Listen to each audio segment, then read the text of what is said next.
Welcome to Bible Study with Faith, where I'm reading the Bible out loud to you in a way that's easier to understand. This is the book of Deuteronomy, and we are on chapter 8. Be careful to follow every command I am giving you today, so that you may live and increase and may enter and possess the land the Lord promised on oath to your ancestors. Remember how the Lord your God led you all the way in the wilderness these 40 years to humble and test you in order to know what was in your heart, whether or not you would keep his commands. He humbled you, causing you to hunger and then feeding you with manna. Oh, wait. Remember how the Lord your God led you all the way in the wilderness these 40 years to humble and test you in order to know what was in your heart, whether or not you would keep his commands. This is chapter 8, verse 3. He humbled you, causing you to hunger and then feeding you with manna, which neither you nor your ancestors had known, to teach you that man does not live on bread alone, but on every word that comes from the mouth of the Lord. That is profound. Your clothes did not wear out, and your feet not swell during these 40 days.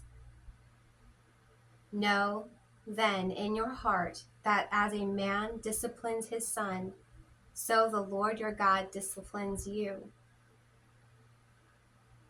I'm really liking this. It's boldly, truthfully, powerfully stating that, yes, bad things happen. Yes, we get aches and pains and cravings, and hunger being the most prevalent craving.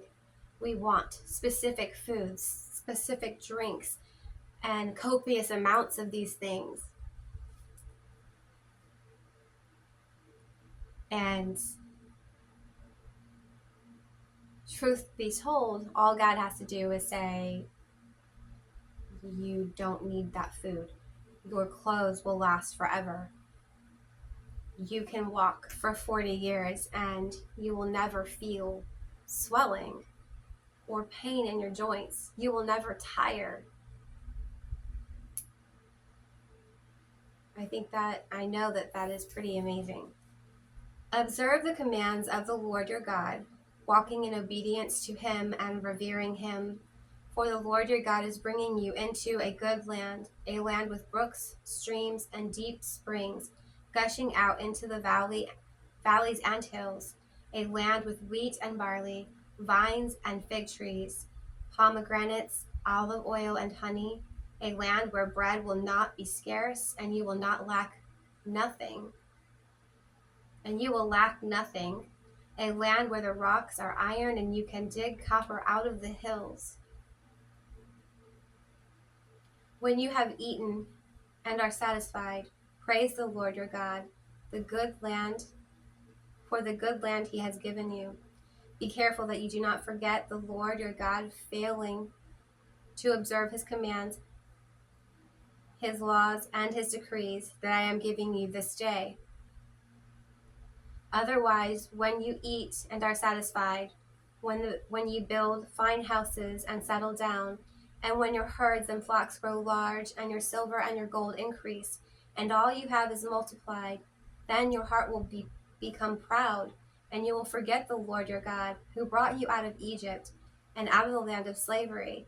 I see this so often in life, and even recently in my life, where people have asked for prayer, and prayer has happened, and miracles have taken place, and healing has taken place, and then people get lost in life and they forget that it was the hand of God that moved over their bodies, over their spirits, over their lives, over their finances.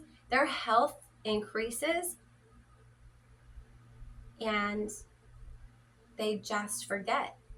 They forget about God. They forget to thank him, and they start attributing their newfound health to people, medicine, time, happenstance. There's no such thing as happenstance, guys. God moves over us. Not only does he give us illness to test us and break us down to our core and see our faith, he also heals us to see if we will still be faithful once he's done healing. You know, it's so easy to go down and be sick and be like, oh God, please help me. But then when we get better, all of a sudden we forget that he even had a hand in anything. We don't say thank you. We must say thank you. He led you through the vast and dreadful wilderness, that thirsty and waterless land with its venomous snake and scorpions. He brought you out of hard rock. He gave you manna to eat in the wilderness, something your ancestors had never known, to humble and test you, so that in the end it might go well with you. You may say to yourself, my power and the strength of my hands have produced this wealth for me. But remember the Lord your God, for it is he who gives you the ability to produce wealth, and so confirms his covenant, which he swore to your ancestors as it is today. If you ever forget the Lord your God, and follow other gods and worship and bow down to them, I testify against you today that you will surely be destroyed. Like the nations the Lord destroyed before you, so you will be destroyed for not obeying the Lord our God. So you need to know that when it says bowing down, it doesn't mean, yes, people do literally bow down, but it also means caving. You can't go around caving and worshiping and praising other gods. And idolizing doesn't mean making a calf out of gold, guys. Yes, that is a fine example of it, but that is like a very physical manifestation of idolization. When you idol something, it's when you put your money into it, you put your heart into it, you put your time into it, you put your soul into it, you put your eyes into it, you put your hips into it. Guys, dancing is a form of worship.